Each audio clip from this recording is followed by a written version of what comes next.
Praise the lord. దేవుని పరిశుద్ధ నామానికి మహిమ కలుగునుగాక. ఈ చక్కటి అవకాశాన్ని దయచేసిన దేవునికి సమస్త మహిమ ప్రభావములు యుగ యుగములు చెల్లునుగాక. అయితే ఈ సమయంలో మనము పరిశుద్ధ గ్రంథంలో నుండి ఒక చిన్న లేఖనాన్ని చూసుకుందాం. కీర్తనల గ్రంథము 90వ కీర్తన 1 నుంచి కొన్ని వచనాలు చూద్దాం. ప్రభువా, తరతరముల నుండి మాకు నివాస స్థలము నీవే. పర్వతములు పుట్టకమునుపు, భూమిని లోకమును నీవు పుట్టింపకమునుపు యుగ యుగములు నీవే దేవుడవు. నీవు మనుష్యులను మంటికి మార్చుచున్నావు. నరులారా తిరిగి రండని నీవు సెలవిచ్చుచున్నావు. నీ దృష్టికి 1000 సంవత్సరములు గతించిన నిన్నటి వలె నున్నవి.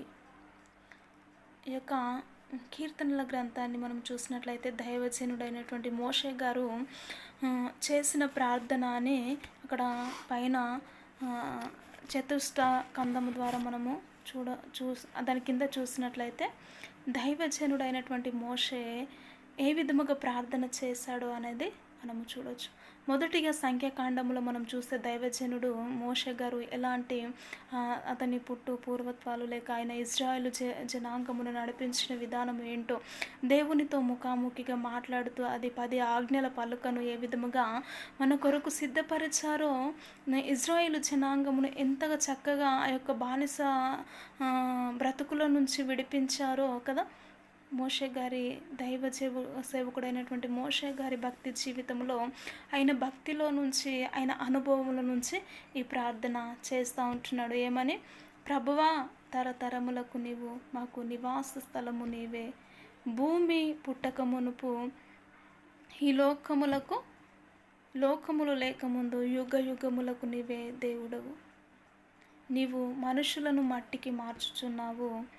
నరులారా తిరిగి రండని మరల నువ్వు సెలవిచ్చుచున్నావు. నీ దృష్టికి 1000 సంవత్సరములు గతించినను ఒక దినము వలె లేక నిన్నటి వలె కనిపిస్తూ ఉంటుంది.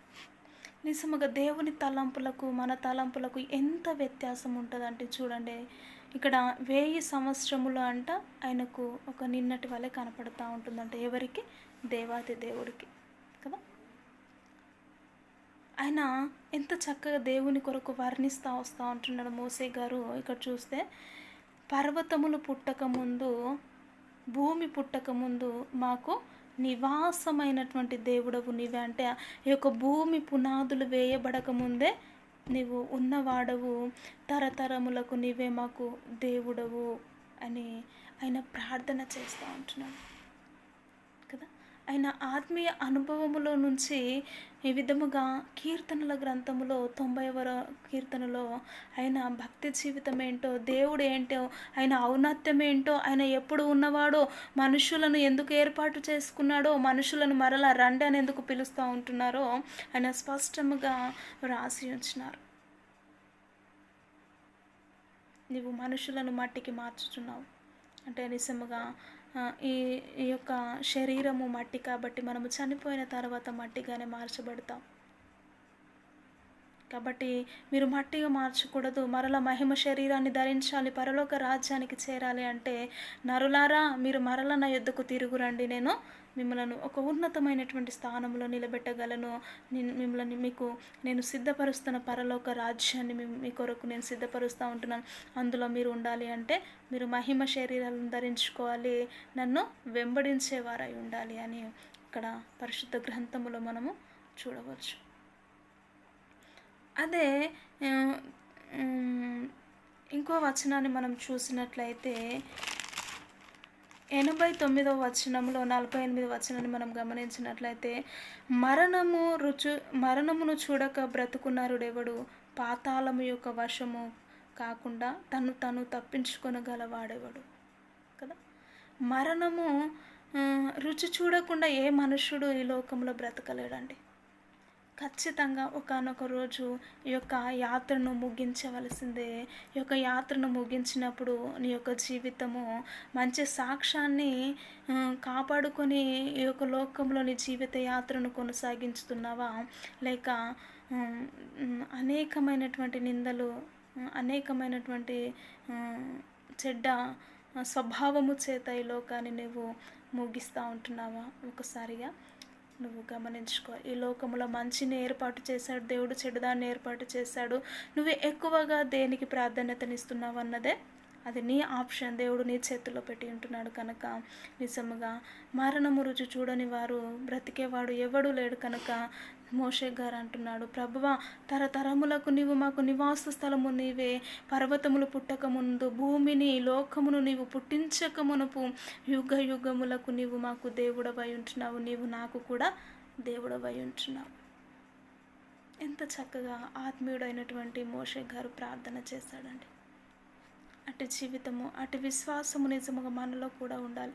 మన ఆత్మీయ జీవితంలో లోతైనటువంటి సత్యములకించి దేవుని ఆయన ఔన్నత్యమును ఆయన మహిమను మనము మహిమపరిచే వారిగా ఉండాలి. కానీ పై భక్తుల వలె పైన భక్తిని చూపించే విధముగా మన జీవితము ఉండడానికి వీల్లేదు. కాబట్టి అంత్య దినాల్లో దేవుని భక్తిని కనపరచాలి. నీ యొక్క నీతిని, నీ యొక్క భక్తి జీవితాన్ని కాపాడుకుంటూ అనేకుల మధ్యలో దేవుని ఆ ప్రేమను వెల్లడిపరుస్తూ దేవుని రాజ్యములో స్థిరముగా ఉండాలి అంటే ఖచ్చితంగా మనము దేవునిలో ప్రార్థించే వారమై, గొప్ప దైవజనుడైనటువంటి మోషే గారే ప్రార్థన చేశారు. మనము ఏ పాటి వారము కనుక మనము కూడా దేవునిలో ప్రార్థన చేస్తూ ఆయన యొక్క ఔన్నత్యాన్ని మనం ప్రకటించే వారిగా, ఆయన చేసిన క్రియలన్నిటిని మనము స్మరణము తెచ్చుకొని దేవుని సన్నిధిలో స్థిరముగా జీవించలాగున ప్రార్థన చేసుకుందాం. మహోన్నతుడా, జీవము కలిగిన తండ్రి, నీకు వందనాలు. మా పితరుడైనటువంటి ప్రభా దైవ సేవకుడైనటువంటి మోషే గారు నీ ఔన్నత్యమును, నీ ప్రేమను గురించి ఎంత చక్కగా ప్రార్థన చేస్తూ వచ్చి ఉంటున్నారు ప్రభువ. మేము కూడా అటు జీవితమును, నీ ఔన్నత్యమును, నీ గొప్పతనమును ప్రభువ తరతరములకు యుగ యుగములకు నీవే మా దేవుడవని మా పితరులు అయా దైవ సేవకుడు మోషే విధముగా ప్రార్థన చేశారు. మేము కూడా తండ్రి మా హృదయాంతరంగంలో నుంచి నీ ఔన్నత్యమును మేము వెల్లడిపరిచే విధముగా ఉండుటకు నీ కృపను, నీ కనికరమును మీరు చూపించి తండ్రి నీ నామానికి మహిమ తెచ్చుకోమంటూ యేసుక్రీస్తు ఉన్నతమైనటువంటి నామంలో ప్రార్థించి అడిగి వేడుకుంటున్నాము తండ్రి. Amen, amen. Praise Lord. ఈ యొక్క వీడియో నచ్చినట్లయితే లైక్ చేయండి, షేర్ చేయండి, కామెంట్ చేయండి, సబ్స్క్రైబ్ చేసుకోండి. ప్రైజ్ లార్డ్ అందరికీ.